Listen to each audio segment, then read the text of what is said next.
Sabe aquela reação que ocorreu de forma praticamente instantânea? Lembra daquela reação que demorou muito para acontecer? Isso. Hoje a gente vai estudar os aspectos da velocidade das reações. O ramo que estuda a velocidade das reações é chamado cinética. Vem do grego kinesis, significa movimento. Uma das primeiras fórmulas da física que a gente aprende é o cálculo da velocidade média, que é calculada por velocidade média é o espaço percorrido dividido pelo tempo que decorreu para você percorrer essa distância. Mas uma reação química não anda. Então essa fórmula de velocidade não faz sentido químico. Então, o que é que acontece numa reação química para a gente calcular a velocidade dela? Você tem consumo de reagentes e formação de produtos. Então, uma forma que se achou para calcular a velocidade de uma reação química foi encontrar a razão entre a variação de concentração de uma substância que faça parte da reação e dividir pelo tempo. Já de forma, transformando isso aqui para uma derivada, nós encontramos que a derivada da concentração de certo número em função do tempo, você vai encontrar a velocidade de aparecimento ou de formação, a velocidade de aparecimento ou de consumo dessa substância. Jota, como é que eu vou saber se é velocidade de aparecimento ou de consumo? Simples, vamos pensar o seguinte: um reagente está na reação para ser consumido. Então, quando eu falo de reagente, eu penso logo em velocidade de consumo. O produto, ele é formado no decorrer da reação. Então, para o produto faz sentido eu falar em velocidade de aparecimento ou velocidade de formação. Em um gráfico, é bastante fácil a gente determinar quem é o reagente, quem é o produto. Por quê?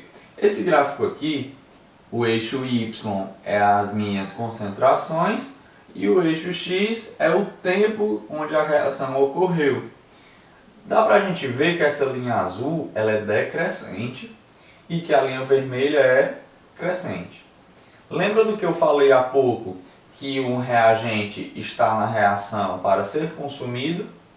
Então, se um reagente é consumido, a sua concentração tende a diminuir com o tempo. Já o produto, como é formado, tem uma tendência da concentração a aumentar com o tempo. Então, nessas linhas, a linha azul é dos reagentes, porque é uma linha decrescente, e a linha vermelha é a linha dos produtos. Então, só para a gente lembrar, linha crescente vai ser produtos.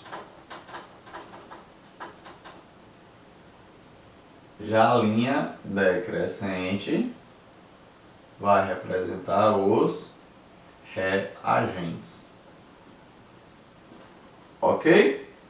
Então essa é a noção inicial que você precisa ter de velocidade. Como ela varia e como ela funciona em um gráfico. Já entendida essa parte inicial do capítulo, nós já podemos ir para os fatores que afetam a velocidade. Por que a velocidade de uma reação é afetada por certos parâmetros? Uma reação ocorre mediante as colisões efetivas que acontecem entre os reagentes. Quanto mais colisões ocorrer entre os reagentes, mais esses reagentes vão formar produtos. Ou seja, tudo que a gente for ver aqui nesses fatores é porque vão mexer na possibilidade de colisões efetivas. E o que são as colisões efetivas? São quando os reagentes se chocam de forma efetiva para formar um novo composto, que seria o nosso produto, tá ok? Então a gente vai raciocinar sempre querendo entender se vai haver mais colisões efetivas ou menos colisões efetivas. O efeito da concentração é bem tranquilo da gente entender. Imagina o seguinte, tu tem uma concentração baixa do teu reagente. Então você tem uma pouca quantidade desse reagente, correto? Imagina se você ter o dobro dessa concentração. Com toda certeza, nessa concentração onde você tem o dobro da concentração, vai haver uma grande possibilidade de colisões efetivas. Enquanto antes você não tinha tanta possibilidade assim, já que seu reagente estava bem diluído. Então, quanto maior a concentração, mais fácil vai ser as colisões efetivas. Mais fácil de ocorrer as colisões efetivas. Então, quanto maior a concentração, maior a velocidade da reação. O efeito da temperatura também é bem fácil de entender. Imagina o seguinte, a agitação das moléculas não é de acordo com a temperatura? A energia interna de um sistema não é uma função apenas da temperatura? Então imagina o seguinte, uma panela de água com um reagente à temperatura ambiente e uma panela de água fervendo.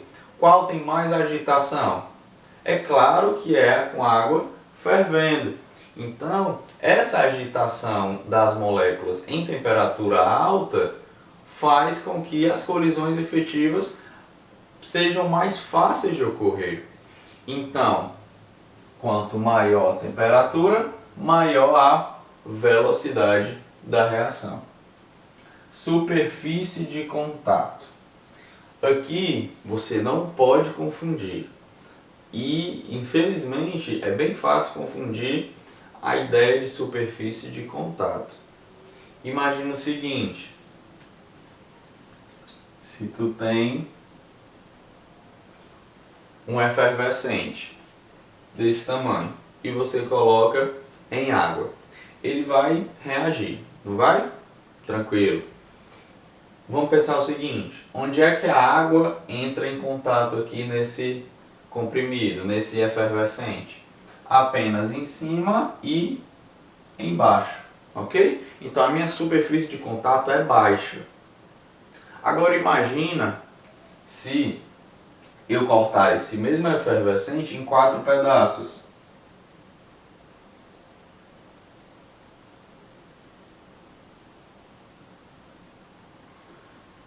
Ah, Jota, a superfície de contato aqui é menor. Não, você está confundindo seu conceito de tamanho para a superfície de contato. Imagina o seguinte, antes a água poderia passar entre o comprimido? Não, porque o comprimido estava inteiro, né? Então, quanto mais granular for o reagente, maior é a superfície de contato. Vejam nesse exemplo, mais uma vez. A água aqui só ia estar ao redor. A água aqui vai estar ao redor e no meio. Então, quanto mais quebrado, quanto mais granular for o seu reagente, maior é a sua superfície de contato. A sua área que pode haver as reações. Imagina o seguinte, se tu tem uma área maior, uma superfície de contato maior, as colisões efetivas vão ocorrer de forma mais fácil. Então, se você está favorecendo as colisões efetivas, você vai estar aumentando a sua velocidade da reação. Então, quanto maior a superfície de contato, maior a velocidade. Já o critério do catalisador não tem muito a ver com as colisões efetivas. Por quê? O catalisador é como se fosse um atalho para a reação. Ele não mexe na quantidade de colisões efetivas. Ele mexe na qualidade das colisões efetivas. Por que eu falo isso? Porque o catalisador busca um caminho mais favorável energeticamente. Então, o catalisador baixa a energia de ativação da reação para que ela ocorra de forma mais rápida. Imagina o seguinte, uma reação sem catalisador precisa receber 50 joules para começar a reação. Uma reação com catalisador precisa só de 20. Vai ser mais fácil o quê? Eu acumular 20 joules ou 50? 20, né? Então, com o catalisador, você tem um caminho energético mais favorável, o que significa dizer que tu precisa de menos energia. Se tu precisa de menos energia, tu precisa de menos tempo. Menos tempo significa uma maior velocidade.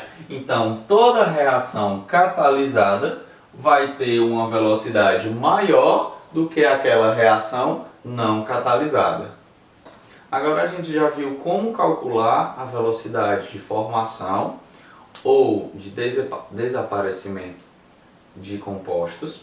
Já vimos os fatores que afetam a velocidade. Agora a gente vai aprender a calcular uma velocidade média da reação. Porque o que a gente fazia antes? A gente poderia calcular a velocidade de um reagente, a velocidade de um produto, mas nunca nada que desse uma noção de quanto a velocidade fosse rápida como um todo. A gente calculava a velocidade em relação a compostos. Agora nós vamos calcular um valor de velocidade que dá uma noção de quão rápida é a reação como um todo. Aqui eu coloquei uma reação genérica, A mais B dando C mais D.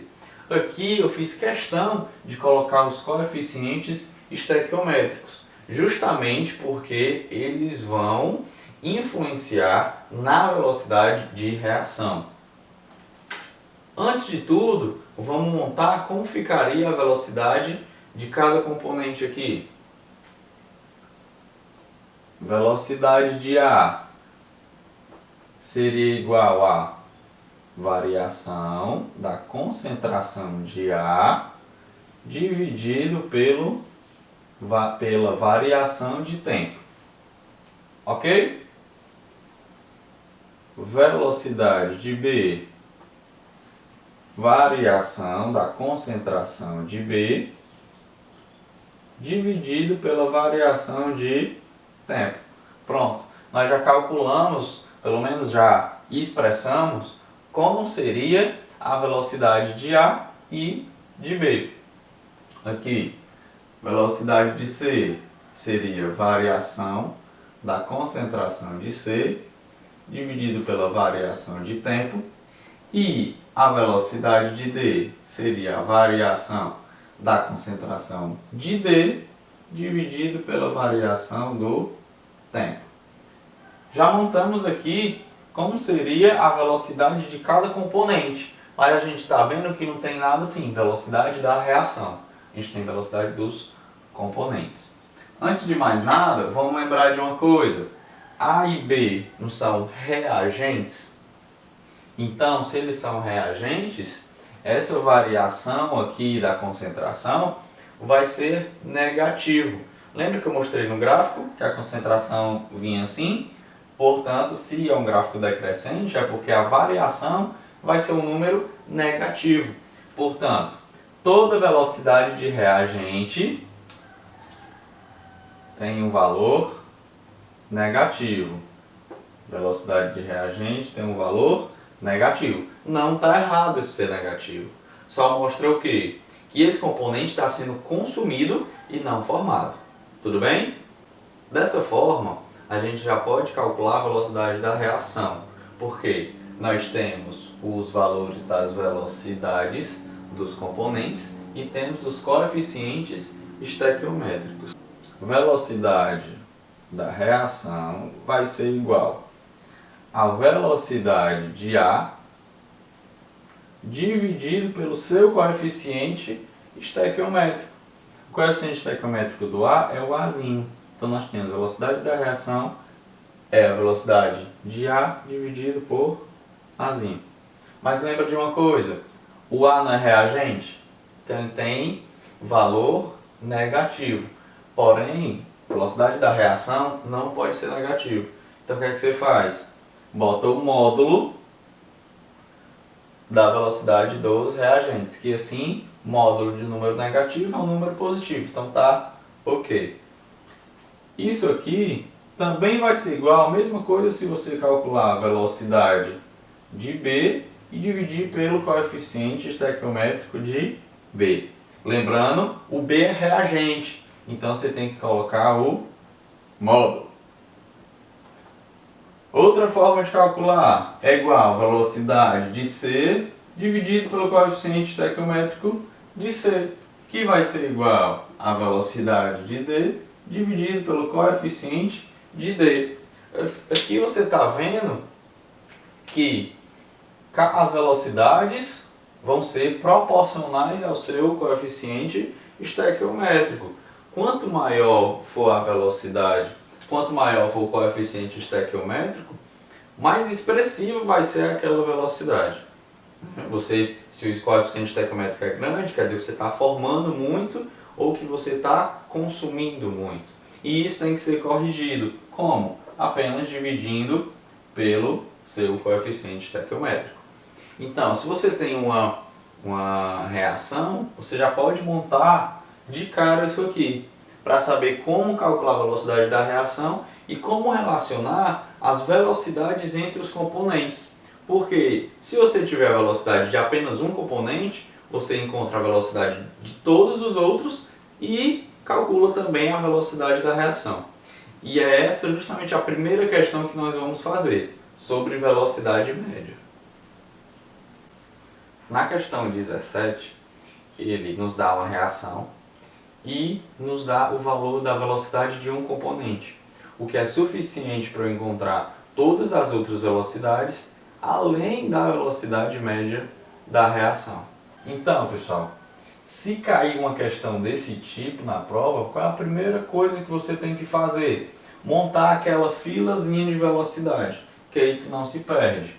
Ó, velocidade da reação é igual a velocidade de NO dividido pelo seu coeficiente 2, que vai ser igual a velocidade de O2 dividido pelo seu coeficiente, que é 1, que vai ser igual a velocidade de NO2 dividido por 2. Lembrando uma coisa, NO e O2 são reagentes, então tem valores de velocidade negativo. Então eu coloco um módulo aqui para lembrar que eles são negativos. Eles nos deu a velocidade do NO. Então vamos montar aqui. E ele pede a velocidade dos outros dois componentes. Então vamos usar a velocidade do NO. Velocidade do NO sobre 2 é igual à velocidade do O2 sobre 1. Velocidade do NO vale 0,066. Dividido por 2 é igual à velocidade de O2. Então a velocidade de O2 vai ser 0,033 molar por segundo. Lembrando que essa unidade aqui, ó, molar por segundo. Lembra do que é molar? Não lembra? Então vai lá para a aula de soluções, tá? Molar é mol por litro, que é um valor de concentração. Como velocidade é a variação da concentração pelo tempo, fica unidade de concentração molar, mol por litro, sobre o tempo. Pode ser segundo, hora, minuto, depende da reação. Então aqui a gente já encontrou a velocidade do O2, 0,033. Agora vamos encontrar a velocidade do NO2. Velocidade do NO sobre 2 é igual à velocidade do NO2 dividido por 2. Então, ó, 2 com 2, a velocidade do NO2 é a mesma do NO. Então, 0,066 molar por segundo. Aqui tem alguma correção de sinal? Tem, porque eu tenho um reagente, que no caso é o oxigênio. Então nós temos que colocar um negativo aqui, só para lembrar que ele é reagente, então a sua velocidade vai ser negativa.